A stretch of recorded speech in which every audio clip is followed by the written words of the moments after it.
Making a lot of these tiny projects involves a lot of edge gluing, like a lot of other projects. The only thing is we're edge gluing some pretty small pieces. Well, that means the edges of those pieces need to be jointed cleanly. Now, you can't really run these through a jointer even if you have one for safety reasons, okay? You can't run them through a planer because the planer will destroy them. What you need to do is sand them, all right? And you could just take your random orbital sander and go to town. And that's a slow process, I'll tell you. I've done it, okay? Here's my solution that I've come up with. This is my oscillating spindle sander. This one's made by Grizzly. These aren't a real expensive tool for a bench mount tool. I think this one was like $150. Harbor Freight has one that's a decent one for about, I believe it's $110. Maybe those prices have changed, but that's the last I saw. Now, theoretically, I could just hold this piece up against there, okay, and I could sand it. And I could probably smooth out a lot, okay? Like this has got a bunch of tooth marks from the saw blade on this side. And then if we look at the cross section, we see that it's not quite square here. This surface is at an angle, so I gotta clean that up. And obviously I'd be cleaning it up for a specific project usually when I do this. So what I've done is I've found a way of turning my oscillating spindle sander into a thickness sander. Now, a thickness sander or drum sander is a great tool to have if you can afford one. I don't have one. Hopefully one day I'll either build myself one or I'll get one. Right now I don't have one. That's the tool to use when you're dealing with thin material, okay? It's great. So what I've done is I've found a way to use my oscillating spindle sander as one, and I just made myself a simple jig, okay? Now what I've got here is I've got a base plate and a fence, okay? This is a fixed fence, and it's exactly 90 degrees, and I've got a block here to make sure of that. And then I've got another fence that's hinged, okay? And this is just a 1.5 inch hinge, and this is literally a scrap of walnut I had sitting around. And it is mounted perpendicular. And then you can see here there's a knob where I can adjust the position of my movable fence, okay? And I just put a little cap on here. You don't even have to put the cap. You could use an acorn nut. I just made a little cap out of a piece of dowel rod. Okay, so this, and there's one last thing, there's this cutout here. So what I do is this sits on my oscillating spindle sander. Now for this end, I've gone ahead and put a hole in the table and I've got a pin there, okay? If you don't want to put a hole in your table, you use a clamp on that side. This side I use a clamp. So I bring this up to the drum, the sanding drum, and of course, you know, it depends on the size of the sanding drum. I use my largest sanding drum for this. And I'm going to back off maybe a 1/16 of an inch, more like a 32nd, and clamp it in place. I'm just giving myself a little clearance there, okay? Now it's important for this to work out properly that this base piece is pretty flat and that this piece is perpendicular. Now I've tried sanding some larger pieces and found out that this does wobble just a touch, so I got to be really careful on larger pieces. Now I can adjust the gap between my drum and this fence to whatever I want, okay? And what I want is just enough so that I'm getting an interference like that. All right, so I've got a decent interference there. And I'm gonna go ahead and sand this piece. Now I'm gonna put a mask on. I don't normally wear a mask on camera, but I'm gonna make a lot of dust, and I don't really like breathing it in.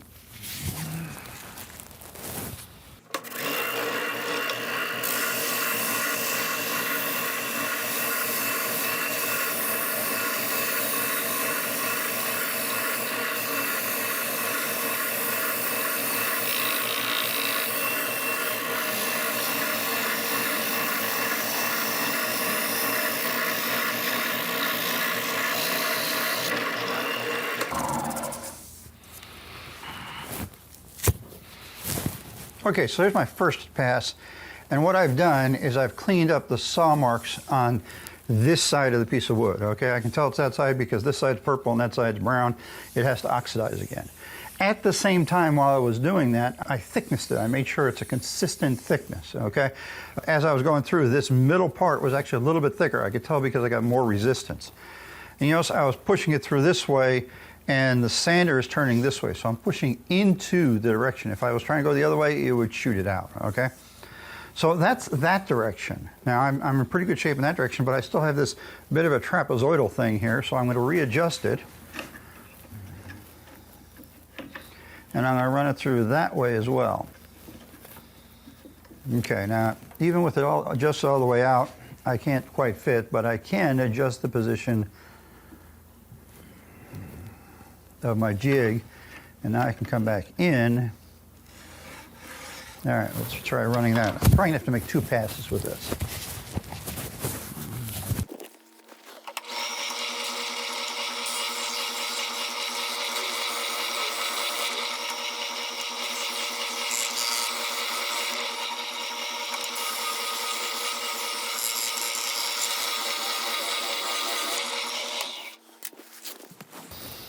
Okay, so what I've got now is I've got a piece that I've got 2 edges that I know are clean. The other 2 edges are still purple. They haven't been sanded. And so this is able to be glued to other pieces. Say this piece right here, you know, to make a piece to work with, okay? That's what we're trying to do. And we can't use the normal methods. This is a great way of doing it. Okay, but what if you don't have one of these? Well, just a second here, I'll show you how you can do this on a drill press as well. But really what we're looking about is making our mating sides so that they'll mate up, okay? One little note here, since this is Purple Heart, if I was actually going to use this piece, I would let it sit and oxidize before I glued it up again. Or I would have a situation where I'd have the face surface, where the face surface was not sanded in any way, so I've got that oxidized surface, one or the other, okay? Now this piece of wood here, this is actually a cutoff from some hardwood flooring. It's acacia wood, and there's some grooves here on the bottom side, and those grooves are just part of the way it's done. You know, the bottom side of any hardwood flooring is grooved for some reason. And I could do the exact same thing with this, and I can eliminate the grooves from this piece of wood. So let's give that a shot.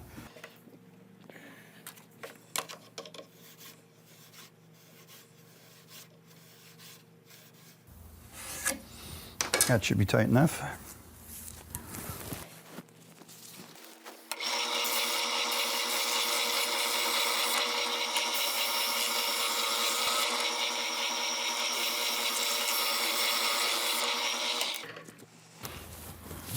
Okay, so now if we look at this piece, we can see that there's still a little bit of finish on this part down here, but I've basically gotten rid of the grooves all the way through. So now that piece is ready for whatever I want to do. Now what about the really, really tiny stuff? This is that little piece I mentioned a little ago. This is about a 1/16 of an inch thick and about 3/16 of an inch wide. Can we sand that? Yeah, we can. You gotta be a little more careful in our setup, but we can sand that too.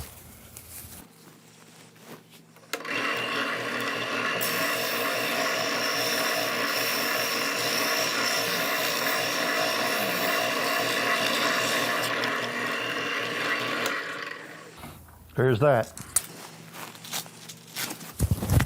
So sanding these pieces, and I've got quite a bit of sand sawdust there just from these 3 pieces that I've been playing with, is really the way to prepare these pieces rather than using a joiner and a planer.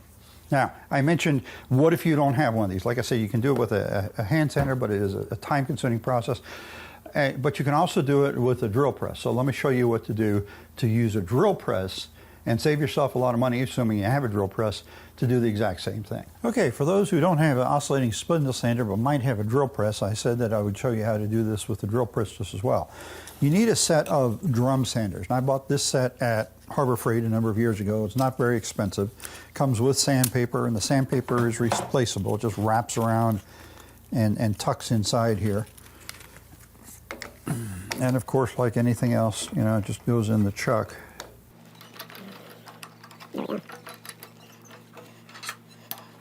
So then I made myself a little jig, and this is simpler than the other one. I've got the stage here, which is a 1x4, and the fence, which is a 1x2, okay? And I've mounted them together at 90 degrees. I made sure it was 90 degrees with a square. And then I added a cutout here to go around the drum sander. And it doesn't have to be exact, it's just the idea of having some clearance there.